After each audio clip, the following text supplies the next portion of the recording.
ഞാനും ആ ഋതപ്പനും ഒറ്റയ്ക്ക് താമസിക്കാനുള്ള നിർവാഹം. മരണപ്പെട്ട കൊല്ലം സുധിയുടെ 2 മക്കൾക്കും അവകാശപ്പെട്ടതാണ് സുധി നിലയം.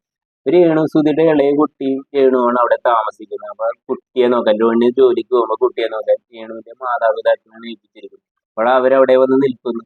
അപ്പൊ രേണു അഭിനയമാണ് തൊഴിൽ തിരഞ്ഞെടുത്തത്. അതിന്റെ വരുമാനത്തിലാണ് അവർ ജീവിക്കുന്നത്.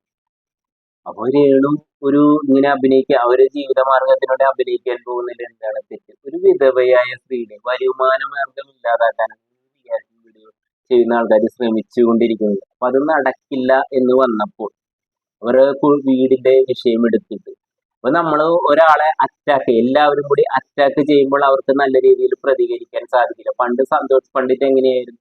പല ഇന്റർവ്യൂകളിലും അദ്ദേഹത്തെ എല്ലാവരും കൂടി അറ്റാക്ക് ചെയ്യുമ്പോൾ അദ്ദേഹം വളരെ വയലന്റ് ആയിട്ടാണ് സംസാരിക്കുന്നത്. ഇപ്പോൾ അത് വളരെ മാന്യമായിട്ടല്ല സംസാരിക്കുന്നത്. അപ്പൊ നമ്മളെങ്ങനെ മാന്യമായിട്ട് ആൾക്കാരുടെ അടുത്ത് പെരുമാറും, അതേപോലെ